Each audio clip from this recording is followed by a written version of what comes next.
Lunacid was one of my most anticipated games of the year. While Souls-likes are very common these days, it's rare to see a game that takes inspiration from Kingsfield and Shadow Tower, which are the predecessors of the franchise. I have played all of those old games. I even did a retrospective on Shadow Tower in preparation for Lunacid, and I've wanted to see an independent developer take on the first-person Souls-adjacent style, and that's exactly what Lunacid is. It's the same concepts, but it has its own personality to it.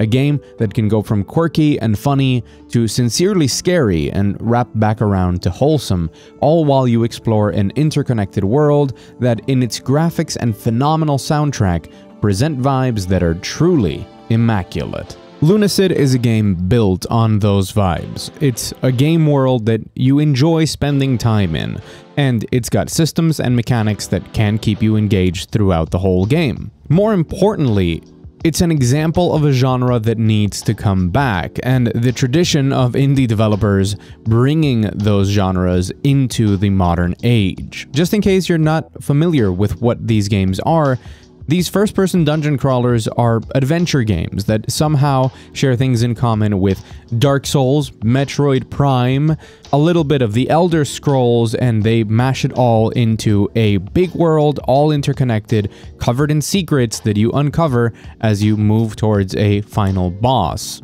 And if that sounds interesting to you, you 100% should play this game, because it does all of those things very well. And all of those things together is very unique and something that we almost never see. But despite that, it never breaks away from that which inspired it. It presents new ideas, mostly when it comes to exploration and secrets, but not really when it comes to the core combat loop, meaning that it suffers from the effects of being what I call a PS1 virtual tourism game. Games where combat barely matters or is not really engaging, in favor of exploring different locations and finding secrets, much like you can find in Shadow Tower or Dream Emulator and games like those. There is nothing wrong with that, and I frequently enjoy this gameplay style, but be warned that this game follows in those footsteps as well.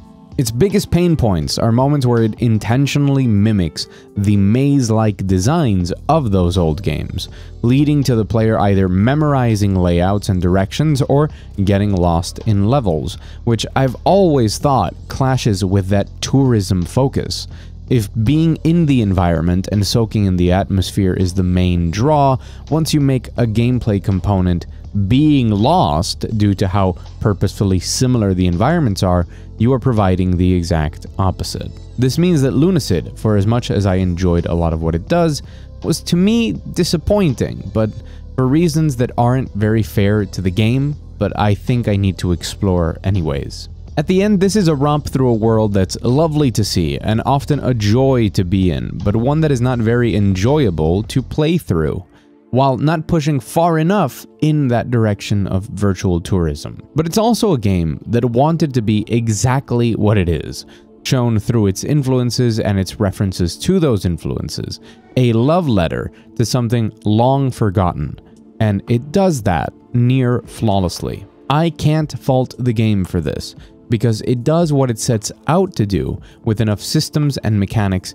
to keep it engaging throughout, but I can definitely critique how much more of a transformative game this could be if instead of simply bringing back something old, it pushed the ideas of that further. The short story is, if you are looking for something that does what I've described, even if there are a few niggling issues, I highly recommend Lunacid. It's a 10 to 15 hour adventure depending on how thorough you are in your secret hunting, and it's a game that lends itself to being enjoyed through the issues you might find in maze-like designs, excessively obscure secrets, or a lack of direction, as in literally where to go, not in its direction as a game, and an overall lack of challenge. I enjoyed my time with it. I think it's a great game, and one that scratches a very specific itch, and it should be rewarded for that. But one of the goals I have with this channel is to truly go beyond in my analysis, to think harder about games than most people are willing to, and to express those thoughts in well-articulated and easy-to-follow videos. The intention isn't to be nitpicky, but to ask meaningful questions that can be learned from. So don't misunderstand what I'm going to say as someone who can't even program games, ragging on a great game that's made by a single person. I'm simply presenting questions I feel are important, and I would love it if you stayed a bit longer to hear what I think as I go more in depth, and also as my critique becomes more specific. Let's start with the specific issues regarding Lunacid. The first major problem is balance. There are some decisions here that I think are fantastic, but also fairly difficult to design around. It's a testament to the talent on display that things like the speed statistic that you can level up even works. If you invest in speed, you will go from a slow-walking explorer that reminds you of the PS1 games into Doom Guy levels of speed, zipping through maps in no time. This is a choice. You can choose to be slow, and designing levels around that isn't easy. So I love how rewarded you feel for investing into this stat, because you can feel the impact of your decision all of the time as it transforms the way you navigate both exploration and combat, and it gives you a sense of progression and growth. But this is the same thing that is completely lacking from weapons in the game, and that affects combat severely. Combat can be a difficult thing to do in these games, even more so if you stick to the original clunky games that did it first. But a highlight of those originals is the progression of power, from weak and underpowered to a godlike being, but that happens through an arsenal of weapons. Lunacid can be broken with just a few weapons or decisions, and very early on. Ranged weapons in particular can be extremely effective, even the low-powered ones, making you untouchable by most enemies, meaning that even if the damage is low, you only need to sacrifice time in exchange for being safe. One of the main gimmicks in the game, and one that I don't enjoy, is very dark areas that force you to use light sources, normally switching your weapon to a very weak torch. But there are weapons that can be obtained fairly early on, like the Twisted Staff, that deal a lot of range damage, light up the area around you, and have no resource cost. And that to me is where the balance falls off. It's obvious that one of the decisions made was to minimize frustrating mechanics and keep the experience enjoyable without hassle. But some of those hassles are important to preserving engaging mechanics in games, and some of them I think less so, like that darkness. This is a completely subjective thing, keep in mind. I'm simply presenting my opinion. Resource management is one of the main reasons that Shadow Tower was so engaging in its 2 games. The durability of your weapons kept you in check and stopped you from abusing tactics like long-range weapons and spells until you had a huge arsenal of weapons to swap to, or ways to replenish mana, and enough spells to constantly fling them at opponents with the ability to swap to different spells once the durability was up. All of these are part of that progression through the game. In Lunacid, one good item is enough to trivialize most of the game, and anything that could be considered difficult is exchanged for something that can be considered overly long, such as the boss fights. Durability, the need to swap weapons and the need to repair them, is something that can be very polarizing. And I see where the decision to eliminate all of these mechanics outright comes from, but I would have preferred to see it streamlined instead of eliminated. The problem with these systems before came from the need to slowly navigate menus and equip from a long list of parts, as well as the stress placed on the player due to them not knowing when they could repair used equipment, or the tedious walks back to the points where they could. The decision to not have armor pieces and instead have a defense statistic, I think is a good one, because I never felt like finding armor pieces would have made the game better. It's balanced around this. And I also like not having a maximum weight limit or an encumbrance mechanic. I think they suit this specific game. But addressing my previous points, menus are no longer slow. We have access to better, more advanced controls that could allow us to have a quick select of however many weapons and spells we want, be it through radio menus or simply the number keys, eliminating the menu issue from most of the playtime. Repairing could be done automatically at every save point, and having that resource management of your weapons could add some much needed engagement to an otherwise very easy and often tedious combat system that is reduced to fire off attacks from safety, or carefully strafe around enemy attacks and then hit them. This isn't Dark Souls. We don't have combat that complex in the first-person sphere at the moment. Shadow Tower Abyss tried to innovate in the field using that tension around resources as well as through limb damage and having 4 different attack types for melee weapons.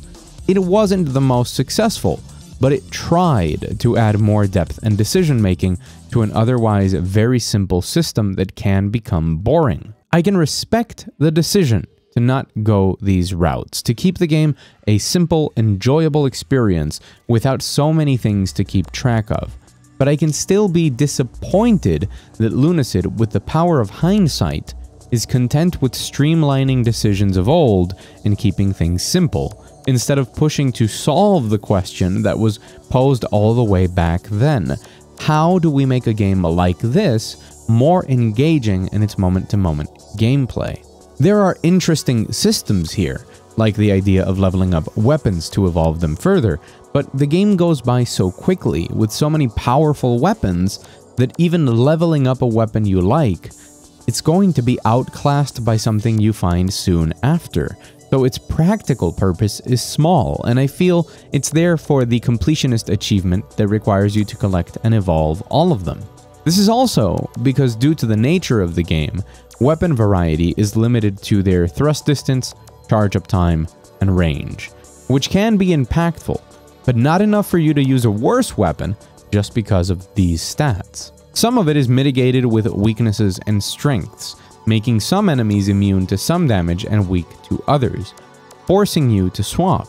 But you'll have strong weapons of every type, and enemies are grouped in zones, so one quick swap to a different weapon will have you steamrolling the area with the minor inconvenience of not using your preferred style sometimes.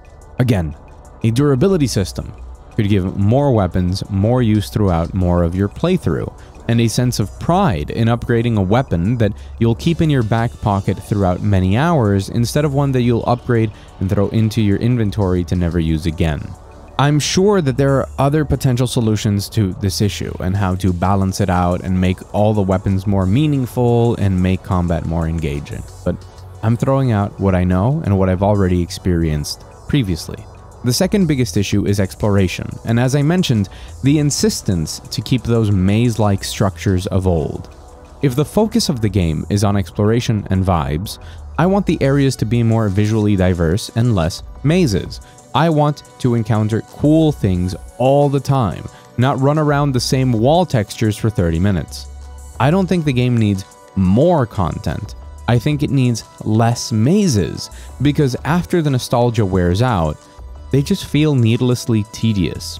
Although I should mention, the layout of the world is fantastic, and everything connects in ways that make sense, and it's a joy to uncover shortcuts and how they logically lead back to locations and create a sense of space. If you're one of those people that enjoys, much like I do, the "oh wow, I'm back here" moments, this game has a lot of those. Within exploration lies another issue, and that's secrets. There's a lot of them, and some of them are just needlessly complex to figure out if you're not using wikis or forums. A lot of the exploration and zones here are fun and overall great, with small touches like rewarding creativity with sequence breaks.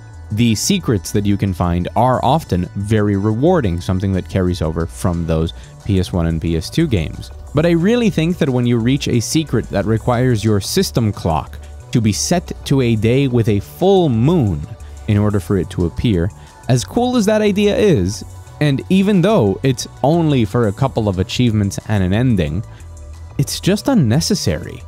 If this were the 90s and we were on playgrounds solving these mysteries of what we need for a mythical item to appear that someone says that they found, this would be charming and mind-blowing. But in 2023, it's simply an additional step that, once discovered, is a Google search and an awkward Windows setting away. This is the most extreme case in the game, but there are other smaller ones peppered throughout it that I think are just very obscure for obscureness sake. It's not really intuitive or very well hinted at how you can solve it, and they just don't fit for me. And these two issues are big because they're two of the most important things in the game, with combat being a very large chunk of it and exploration being the other chunk of it. And having these systems work this way in this game, it doesn't hurt it in the way that, like I said, this game is doing what it wants to do, but I still think it's a missed opportunity to go beyond that. And this leads me to some few short remarks about the genre itself and what I want from it. You see, I genuinely hope that these first-person dungeon crawlers continue to evolve and see a renaissance, much like boomer shooters have, that they cement a place in the gaming landscape, and Lunacid will always be special for being one of the first, if not the first game, to start it off. If this genre takes off like I want it to, the debt we will owe to Akira Kuma is one that we will never be able to pay. I personally want to thank them from the bottom of my heart. I love games with all I have, and I want to see them grow and bloom and become the best they can be so I can selfishly play them and make videos about how much I love them. But that is why I have made this video with what I hope are solid, well-reasoned critiques, because I want those to be applied moving forward. First-person RPG adventure games have such a huge potential, from more in-depth melee combat systems to platforming and traversal as seen in things like Metroid Prime, to blending more in-depth shooter mechanics to more survival elements like the ones in Shadow Tower. If we've seen other genres receive 1,000 different entries, talking about Metroidvanias or crafting games or roguelikes, I don't see why we can't have more of these games, and it would make me so happy. But there are issues to be raised in the nostalgia with which we view the genre, instead of viewing it as a starting point from which to innovate. Combat should be something that we figure out and make truly exciting to engage in. Exploration and puzzle solving need to be carefully considered and rely less on solving mazes. Balance and progression should have a satisfying arc with options to break them, but not quite as much as you can break them here, although again, I acknowledge that this wasn't the goal that Lunacid set out to do, I think. But if we can iron out those things, I have such high hopes for this genre, and Lunacid is a game that is not only highly enjoyable and contains some of my favorite music this year from a wide range of artists, including Akira Kuma and one of my favorite YouTubers, Thor High Heels. Although his music I'm very 50-50 on and very extreme on. I either 50% of the time love it, or 50% of the time don't want to hear it at all ever again. But what's here is amazing. And because of what Lunacid does in its own right, I hope that it's successful. But more than that, I hope that it starts something. I hope it's a blueprint on which other games innovate, iterate, and grow from. And if that is something that doesn't happen, then I would personally feel like we are in the darkest timeline. So go and enjoy Lunacid, enjoy those Immaculate vibes, enjoy this game that has a lot of heart, a lot of soul, and a lot of reverence for things of old that has been done with so much care. But also, I would like you to consider how much greater this genre can become if it catches on. I've been Mugthief, and if you like content like this, you should subscribe to the channel. It would make me very happy. I have plenty of videos already on it, and a lot more to come, including one where I analyze what really defines the Souls-like genre that Lunacid shares its origins in, and what could be the future of it. If you made it to the end of the video and have nothing to comment, please leave a comment saying, "That white VHS thing was crazy," and I will heart every comment that says that. Thank you so much for watching, and I will see you very soon.